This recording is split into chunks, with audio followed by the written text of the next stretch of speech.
Hey there! Today I'm going to share Chapter 11 from the Lemonade War. It's called A Total Loss. The first cup was an easy sell. The second cup, too. It was on the third cup that a little girl, about 6 years old, said, "Ew! There's a bug in my drink!" Then her brother said, "There's one in mine, too." "Gross!" said an older boy on a skateboard. "There are like 3 in mine." "I want my money back, man," he said, dumping his lemonade on the ground. The mother of the little girl and boy looked into their cups carefully.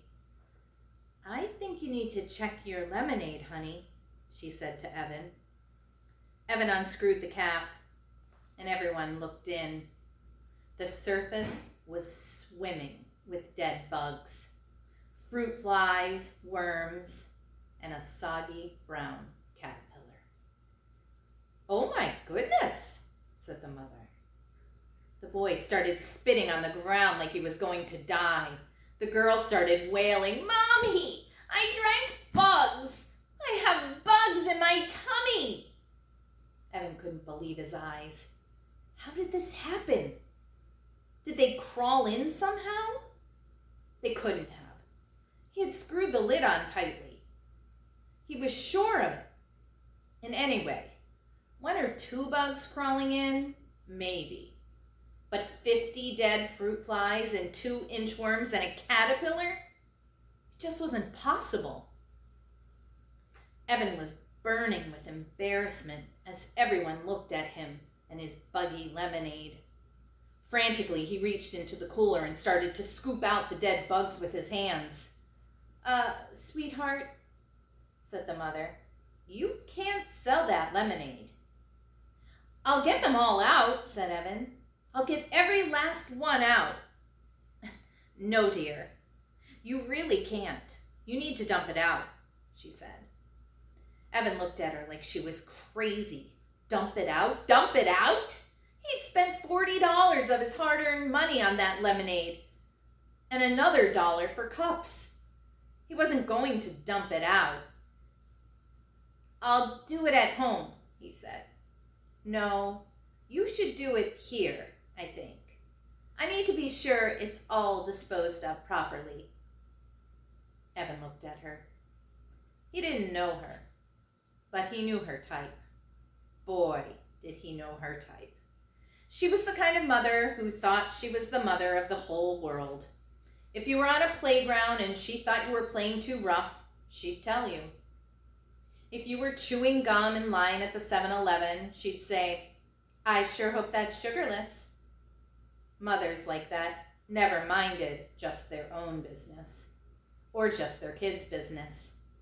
They thought they had to take care of every kid in the kingdom.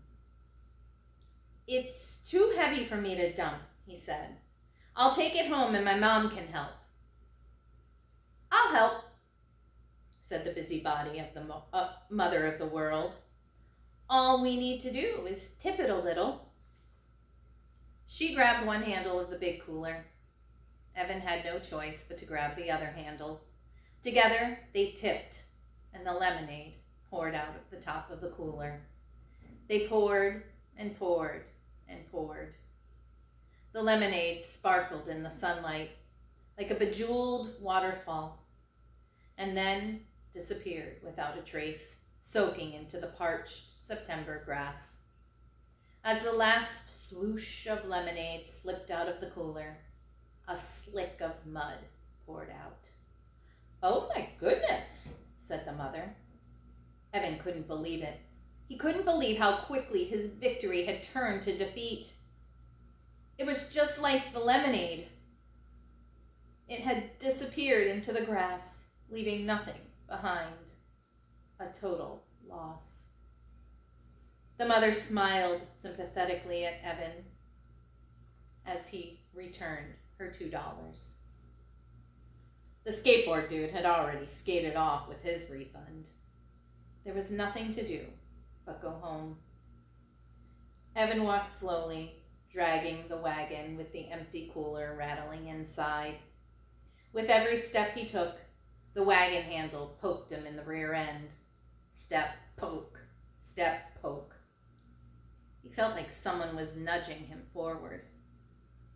"Evan, Mom wants to see you in her office right away."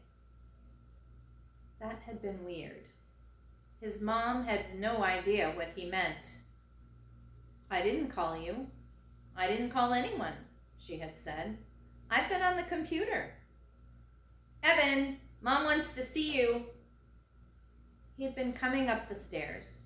Jessie had been in the garage. She had looked anxious. "Right away," she had said. Evan stopped walking. He stared at the empty cooler. Then he started to run. The wagon bounced crazily along the uneven sidewalk. Twice it tipped over. What did it matter, though? Thought Evan angrily. There's no lemonade to spill. By the time he got home, he had it all figured out. He looked in the kitchen trash and found the 3 Ziploc bags, inside out and sticky with lemonade. He shook the fruit bowl and noticed how few fruit flies took to the air. If he'd had the right materials, he would have dusted the cooler for fingerprints. But there was really no need for that. He knew what he would have found. Jessie was all over this one. "That rat! That lousy, rotten, stinking rat of a sister!" he shouted. He went back to the garage and kicked the wagon. He knocked the cooler to the floor. He tore up his lemonade on wheels sign into a dozen pieces. He was going to lose. She had $100. He was sure of it. And he had just 62 left. Tonight, before the fireworks, when they counted their money, she would be the winner, and he would be the loser. Winner takes all. Loser gets nothing.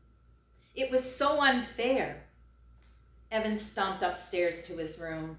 He slammed the door so hard it bounced open again. When he went to close it, he was staring across the hallway, straight into Jessie's room. He could see her neatly made bed covered in couche pillows, the poster of Bar Harbor from their trip to Maine this summer, and her night table with Charlotte's Web at the ready. Evan crossed the hall, then paused at Jessie's door. There was the rule about not entering. Well, she'd broken the rules first, even though there wasn't really a rule about fruit flies and lemonade. It was clearly a dirty trick. Evan walked in and went straight to Jessie's desk drawer. There was the fake pack of gum. Inside, the key. Did she really think he didn't know where she hid it?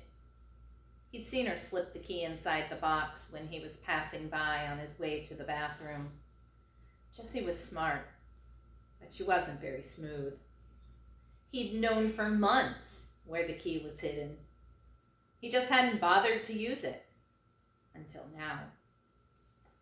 It took him a while to find the lockbox. He checked the bureau drawers first, and then under Jessie's bed. But finally, he found it hidden in her closet. Again, not very smooth. Evan carried the key and the lockbox back to his room and sat on the bed. He put the key in the lock and opened the top. Then, the moment of truth. He lifted out the plastic change tray. There were a whole bunch of scraps of paper on top, and there was a folded index card too. Evan moved these aside and found a $10 bill paper-clipped to a birthday card. Under that was an envelope labeled pre-war earnings, with $4.42 inside. That was the money Jessie had before the lemonade war began. She kept it separate, just like she promised. Next to it was a fat envelope labeled lemonade earnings. Evan opened the envelope. Inside, the bills were arranged by 1s, 5s, and 10s. All the bills were facing the same way, so that the eyes of George Washington, Abraham Lincoln, and Alexander Hamilton were all looking at Evan as he counted out the cash. $208. There it was, the winning wad. Evan thought of how hard he'd worked that week. In the blazing sun, in the scorching heat.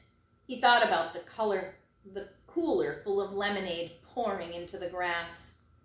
He thought about handing over his $62.11 to Jessie, and how she'd smile and laugh and tell everyone that she had won the lemonade war. The guys would all shake their heads. What a loser. Megan would turn away. What a stupid jerk. Evan slammed the lid of the lockbox shut. He stuffed the envelope in his shorts pocket.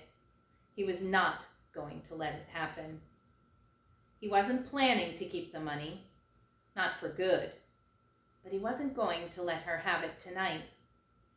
When it came time to show their earnings, he'd have $62.11, and she'd have nothing. He'd give her the money back tomorrow, or maybe the day after that, but not tonight.